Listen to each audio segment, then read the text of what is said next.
अस्सलाम वालेकुम वरहमतुल्लाहि वबरकातुहू। आज मैं आपको लेकर आई हूँ स्किन स्टूडियो डॉक्टर मोमना के पास और उनसे हमने एक बहुत ही अहम सवाल करना है और वो ये है कि ओपन पोर्स कैसे बंद करें। और मैंने आज उनसे सिर्फ सर्जिकल या क्लिनिकल ट्रीटमेंट्स नहीं पूछनी, मैंने उनसे घरेलू भी चीज़ें पूछनी है कि हम कैसे बंद कर सकते हैं। एंड बाय द वे कोई ट्रीटमेंट है, मुझे नाम शाम तो नहीं आते, जो मैंने इनसे कराई थी तो मेरे पोर्स बहुत ज़्यादा बंद हो गए थे, लेकिन इट्स बीन एजेस, मेरा ख्याल है कि साल हो गया, मैंने दोबारा नहीं कराई, बट उससे मेरे पोर्स जो थे वो वाकई क्लोज हो रहे थे। वो एक्सपेंसिव ट्रीटमेंट है।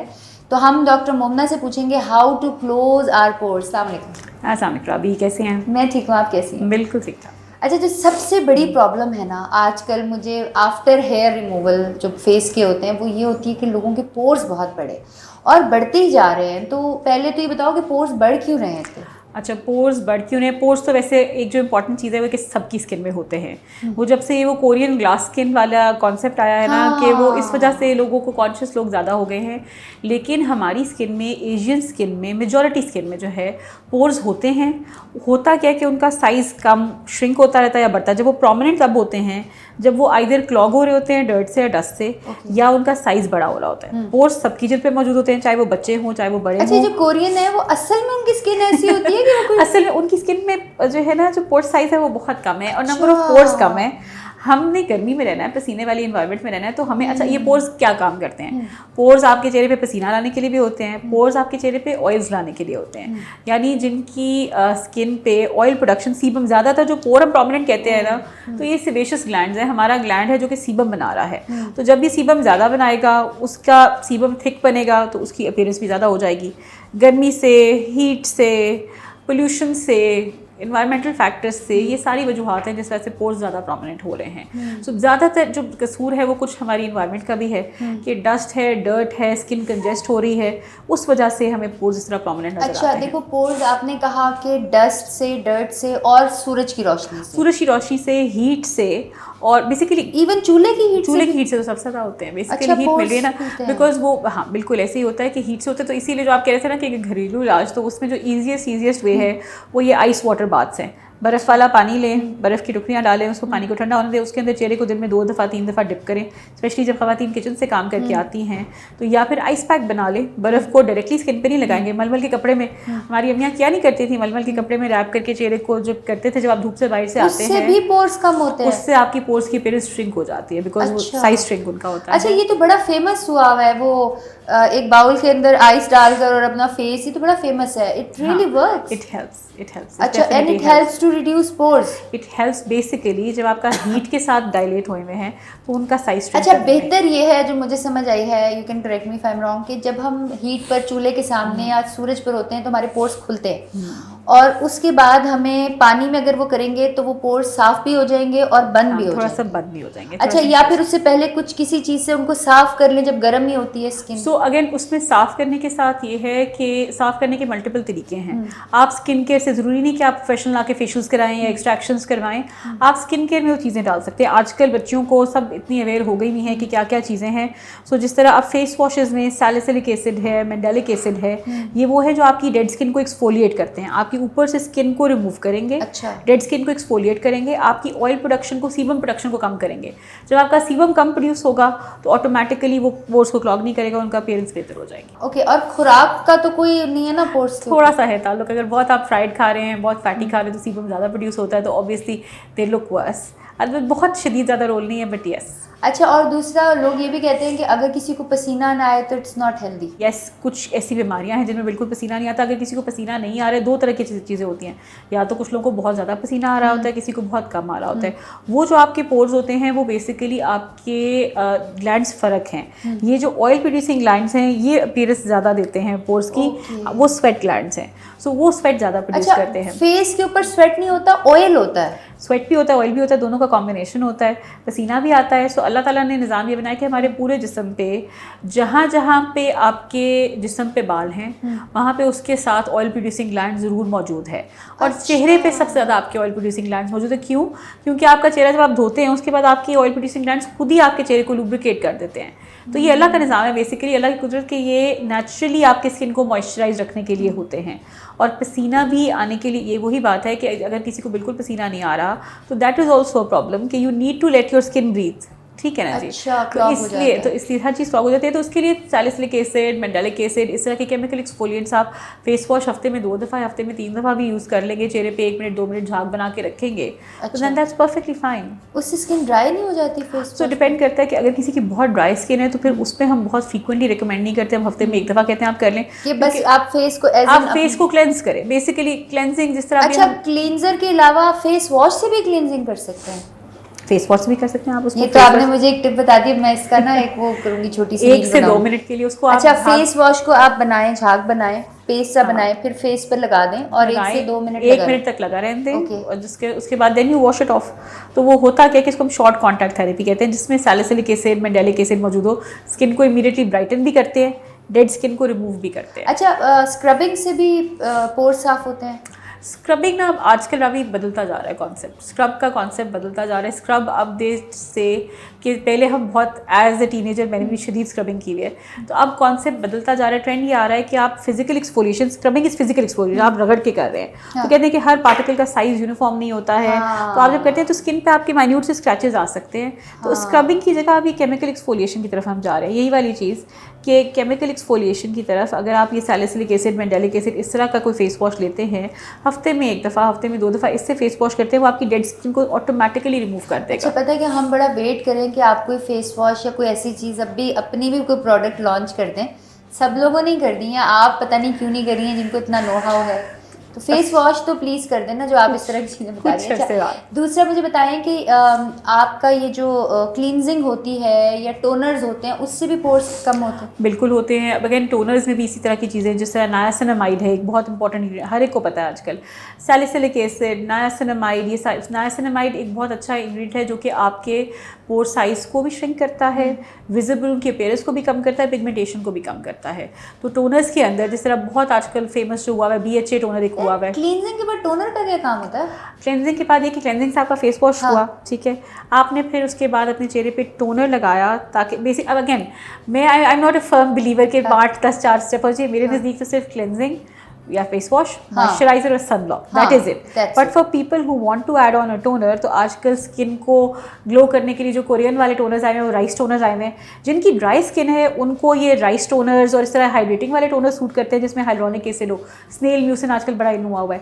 तो ये वाली चीज़ें कि जिनकी ड्राई स्किन है वो हाइड्रेटिंग करें, जिनकी ऑयली स्किन है, जिस तरह मेरी और आपकी ऑयली स्किन है, तो हमें टोनर्स चाहिए हैं जिसके अंदर AHAs और BHAs मौजूद हैं। AHAs और BHAs ये सारे जो एसिड इसके नाम के आगे लगा होता है ना, सैलिसिलिक एसिड है, मैंडेलिक एसिड है, ग्लाइकोलिक एसिड है। ऑयली एक्ने प्रोन स्किन के लिए AHAs BHAs वाले टोनर्स होते हैं, और जिनकी स्किन ट्राई टूवर्ड्स ड्राई है उनके लिए हाइड्रेटिंग ये राइस टोनर्स, हाइलोनिक एसिड वाले जितने स्नेल म्यूसिन, ये चीज़ें। सीरम से भी क्या कंट्रोल होता है? सीरम से बिल्कुल कंट्रोल होता है। Serums I believe are basically जो है ना, क्रीम से मेरी प्रेफरेंस होती है सीरम्स, स्पेशली क्रीम ना लगाओ, सीरम लगाओ। नहीं, क्रीम भी लगाओ, लेकिन वही बात की लेयरिंग हुआ। अब देखें रवि, अब ना आज से 4 साल 5 साल 6 साल पहले ना तो, या 10 साल पहले से ना इतनी रिसर्च थी इन चीज़ों के ऊपर, ना इतना वो था। तो अब इसको हम लेयर करते हैं। हम करते क्या है, फेस वॉश करके पहले गीले चेहरे के ऊपर सीरम लगता है। ओके, गीले चेहरे पे सीरम लगता है? अगर जिसमें अगर हाइलोनिक एसिड है, एब्जॉर्प्शन इंप्रूव हो जाती है ना। इंग्रेडिएंट्स कौन पढ़ेगा? आपसे पढ़ने चाहिए। अच्छा, इंग्रेडिएंट्स ओके, जरूरी पढ़ने चाहिए। अच्छा चले, लेट्स से फेस वॉश किया, चेहरे के ऊपर आपने सीरम लगाया, वो जज्ब हो गया, तो उसके ऊपर क्रीम लेयर होती है। इस तरीके से होता है face wash, serum and cream. And इसी तरह सुबह के टाइम पे अगर आप फेस वॉश कर रहे हैं, उसके ऊपर विटामिन C सीरम लगाएं, एंटी एजिंग भी, एंटीऑक्सीडेंट भी, और ऊपर से सनब्लॉक लगा लें। सनब्लॉक, फिर आप मॉइस्चराइजर ना लगाएं। आप बेशक अगेन डिपेंड करता है, जिस तरह आजकल जितने विटामिन C सीरम्स आ रहे हैं उसमें हाइलोनिक एसिड मौजूद है, तो it's already a hydrating product. नहीं तो फिर अगर आपने इसका ऑर्डर चाहिए तो face wash, vitamin C serum, moisturiser and sunblock. अच्छा, अब हमने ये चीज़ें देखी जो कि लोग घर बैठ के अपने पोर्स बंद कर सकते हैं। Now let's come to skin studio. When we come here, मुझे याद है मैं शुरू में आई ना, तो मैं बहुत डरती हूँ, मुझे प्रिक फोबिया भी है, इसको पता है मोमना को। तो वो ना बहुत सारी, कोई मैंने आज तक शक्ल नहीं देखी लेकिन मुझे फील होती थी कि बहुत सारी नीडल्स ना ऐसे अंदर जा रही हैं, आ रही हैं, और वो इतना इन्होंने नमिंग की होती थी कि मुझे फील नहीं होता था। बाद में ना वो ऐसे ब्रैकेट्स में वो कुछ डॉट से थे, वो क्या था वो? अच्छा, वो तो हमारा सबसे फेमस ट्रीटमेंट है, दैट्स मॉर्फियस 8। वो RF माइक्रोनीडलिंग है, रेडियो फ्रीक्वेंसी माइक्रोनीडलिंग। अमेजिंग, वो तो बिल्कुल ही शक्ल ही बदल देता है। So, उसमें बेसिकली क्या होता है कि ये सुई आपके अंदर गई, स्किन के अंदर गई, और साथ रेडिएशन और हीट रिलीज होती है। सो वो पोर साइज भी श्रिंक करता करता है, कोलेजन भी प्रोड्यूस करता है। तो अच्छा विद टाइम विद एज भी ना हमारे पोर्स बढ़ते जाते हैं, बिकॉज स्किन की कोलेजन लूज होती जाती है, तो कोलेजन आपकी स्किन को फ्रेमवर्क, ढांचा और सपोर्ट देता है। तो once you lose that support, तो फिर उसके साथ भी यही होता है कि वो आपके पोर्स और प्रोमिनेंट हो जाते हैं। एक और इंग्रेडिएंट जो बहुत कॉमन है लेकिन जो एहतियात से यूज़ करने वाला है वो रेटिनॉल है। रेटिनॉल भी आपके पोर साइज के लिए, स्किन क्वालिटी के लिए बहुत अच्छा है। एक दफा डॉक्टर जरका का इंटरव्यू कर रहे थे तो she was praising retinol like anything. Retinol is एक अगर चीज़ जो स्किन के लिए मैजिकल है वो रेटिनॉल है। रेटिनॉल बेसिकली एक मैजिकल इंग्रेडिएंट है जो कि आपकी स्किन को मगर सबसे ज़्यादा ख़राब भी कर सकता है और बेहतरीन भी कर सकता है, तो इसलिए एहतियात से इस्तेमाल करने वाले हर एक के लिए नहीं है। रेटिनॉल तो सीरम्स में भी होता है, सीरम्स में भी होता है, क्रीम में होता है, स्किन आजकल बड़ी मशहूर हुई है। अगेन वही बात जो हमने पिछली दफ़ा की थी कि हर ब्लॉगर इन्फ्लुएंसर अपने मुँह पे स्किन ए लगा के दिखाता है कि देखिए मेरी तो स्किन क्या लगा के, स्किन ए के नाम से एक क्रीम आती है, स्किन ए आधा पाकिस्तान लगा रहा है। तो जितनी स्किन, ये मुझे नहीं बताती ऐसी चीज़ें, ये अभी मुझे पता चल रही है, मुझे आके खुद ही ट्रीटमेंट कर आके ना बस फारिग भेज दिया। अच्छा स्किन ए क्या है? स्किन ए बेसिकली रेटिनॉइड है, सबसे स्ट्रॉन्गेस्ट फॉर्म ऑफ रेटिनॉइड है और बेहतरीन और सस्ती और मेयारी और एंटी एजिंग क्रीम है, हाँ, जो सबसे अच्छी है स्किन ए के नाम से। अच्छा, और ये उधर से मिलती है जो मेडिकल स्टोर से मिलती है। अगेन जो आपका डर्मोलॉजिका का 12 से 15 हज़ार रुपये का रेटिनॉल नहीं करता, वो स्किन ए आपकी 350-400 रुपये और उसके साइड इफेक्ट्स नहीं है। उसके साइड इफेक्ट्स तब हैं जब आप एहतियात से इस्तेमाल नहीं करते। अगर आप शुरू करें, स्किन को आदत डालें, मामूली मिकदार में चने की दाल के दाने की मिकदार में इस्तेमाल करें, हफ्ते में एक दफ़ा इस्तेमाल करना शुरू करें, आहिस्ता आहिस्ता बढ़ाएं तो प्रॉब्लम नहीं करती। मॉइस्चराइज़र ऊपर से लगाएं, साथ सनब्लॉक लगाते रहें। तो इसलिए स्किन केयर जो है ना आसान काम नहीं है। सबसे एक्सपेंसिव ट्रीटमेंट और सबसे सस्ता ट्रीटमेंट अगर किसी ने आपके पास लाहौर में आके कराना है, पोर्स का और स्किन का टेक्सचर थोड़ा सा बेहतर कराना है, तो सबसे बेस्ट क्या है, उसकी कॉस्ट क्या है? अच्छा, अगेन हर ट्रीटमेंट की ना बात बेस्ट की नहीं होती, बात ये होती है किसको क्या सूट करता है। जो हम लीस्ट पॉसिबली प्राइस चीज़ ऑफर करते हैं वो केमिकल पील्स ऑफर करते हैं, जो सबसे कम प्राइस है, मतलब 5 से 6 हज़ार रुपये से उसकी प्राइसिंग स्टार्ट होती है। केमिकल पील, सैलिसिलिक एसिड है इसके अंदर भी रेटिनॉल है। केमिकल पील क्या होता है? पीलिंग हो जाती है स्किन? अच्छा, इतनी गर्मी में ना इतनी डीप पील्स ऑफर नहीं करते, हम सर्दियों में करते हैं। हम एक केमिकल पील का केमिकल आपके चेहरे पे लगाते हैं 5 से 7 मिनट। उसके बाद क्या होता है कि आपकी ऊपर वाली डेड स्किन उतरती है, अगले हफ्ते से 10 दिन के अंदर वो स्किन उतरती है। ड्राइनेस की फॉर्म में शेड होती है, नहीं उतरती, फौरन नहीं उतरती, टेक 7 to 10 डेज, बिकॉज अगर फौरन उतरने वाला करे तो स्किन बर्न हो जाती है उससे। तो इसलिए 7 से 10 दिन के टाइम में आपकी स्किन जो है वो ऊपर से स्किन ड्राइनेस की फॉर्म में पील ऑफ होती है और उसके बाद जो है नई ब्राइट स्किन भी निकलती है, पोर साइज भी श्रिंक करता है। दिस इज समथिंग कि हम बेस लाइन जो स्टार्ट करते हैं पीलिंग से। केमिकल पील अगर आपने कम पैसे खर्च करने हैं और स्किन बेहतर करनी है तो लीस्ट वन इज केमिकल से बेटर क्या है? उसके बाद फिर हम करते हैं micro needling. Micro needling derma pen के साथ करते हैं, वो भी अगेन छोटी छोटी सुइयां हैं, पेन के आगे वो डिस्पोजेबल टिप लगती है, वो तो 1-2 दफ़ा की, बहुत पुरानी, बहुत पहले क्या है। सो हम वो माइक्रो नीडलिंग करते हैं उसके साथ। अच्छा, हाँ, वो जो एक पेन से अलग अलग से करते हो। हाँ, अच्छा। सो वो उसमें हम क्या करते हैं, वो मॉर्फेस की छोटी बहन लगती है, बिल्कुल ऐसे ही है, वो बेस लाइन है बेसिकली। तो माइक्रो नीडलिंग करते हैं 2 से 3 दफ़ा महीने में। मॉर्फेस नहीं था तो आप मुझे माइक्रो नीडलिंग करती हैं, हम असल में बड़े पुराने साथी हैं। अच्छा, ओके, हाँ, आई रिमेंबर एक पेन से आप क्या करती थी कुछ। अच्छा। सो माइक्रो नीडलिंग है। माइक्रो नीडलिंग में हम आपका अपना ब्लड प्लाज्मा भी ऐड कर सकते हैं, PRP एंड माइक्रो नीडलिंग हो जाता है। तो pore size, skin quality, pigmentation, collagen production, हर चीज़। और उसकी क्या कॉस्ट है पर सेशन?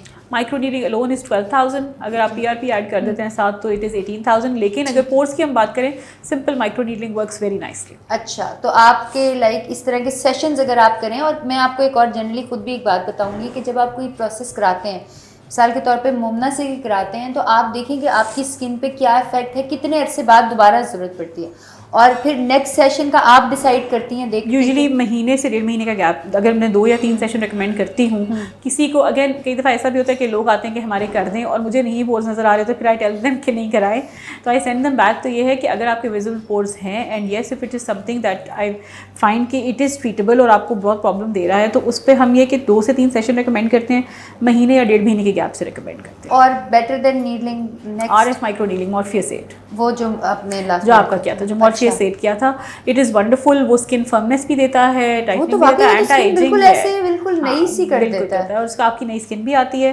कोलेजन भी बनती है और साल साल आपके साथ चलती है। अगर एक ट्रीटमेंट जो मैं कहूँ कि जी जो आपको लॉन्ग लास्टिंग इम्पैक्ट देता है, अगर आप अपनी स्किन केयर साथ कर रहे हैं, मोटी मोटी स्किन केयर, सनब्लॉक, मॉइस्चराइजर, एक आध रेटिनॉल, तो वो आपको कोलेजन प्रोडक्शन में Morpheus 8, even simple micro needling, वो आपके साथ साल चलता है। उसकी जो कोलेजन बन गई वो आपकी स्किन में बन गई।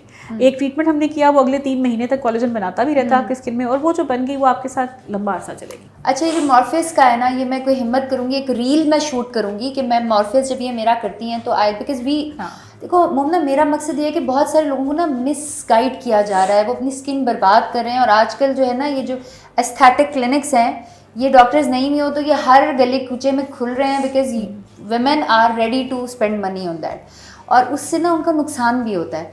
तो मैं ये चाह रही थी कि हम we will do a small session of Morpheus thing, और उसके प्राइस लगा कर ना वी शुड गेट, बिकॉज देखो ये चीज़ एक मैंने फील किया कि दिस इज़ रियली गुड, और उससे मेरी स्किन में अरसे तक कोई ज़रूरत ही नहीं थी, neither thread nothing else, and it was good enough. So why not to make it to available to everybody. अच्छा, और उसमें जो आप वो नीडल्स खरीदते हो, उसमें बेसिकली टिप आप परचेज करते हैं, वो आपकी टिप हर, क्योंकि अगेन आपकी स्किन के अंदर जा रही है, कहीं ब्लड उसमें होता है, तो वो क्रॉस कंटामिनेशन, तो इसलिए वो एक पेशेंट की होती है, मगर यूजुअली ये होता है कि 3 से 5 सेशन निकल आते हैं। अच्छा, 3 से 5 सेशन निकल आते हैं, डिपेंडिंग अपॉन कि अगर मैं गर्दन भी कवर कर रही हूँ और साथ इस तरह है तो उसमें 3 सेशन निकल आते हैं। अगर हम सिर्फ फेस करें, एक्नी स्कारिंग के लिए करें, एक्नी के खड्डों के लिए बहुत अच्छे है वो, तो वो भी हम करते हैं तो 5 सेशन निकल आते हैं ईजिली। बिल्कुल। मैं आपको एक बात बताऊँ, एक चीज़ मैंने एक जगह पे पढ़ी थी, वो उसने खातून की तस्वीर लगाई हुई थी कि आप बदसूरत पैदा नहीं होते, आपके पास सिर्फ पैसे नहीं होते।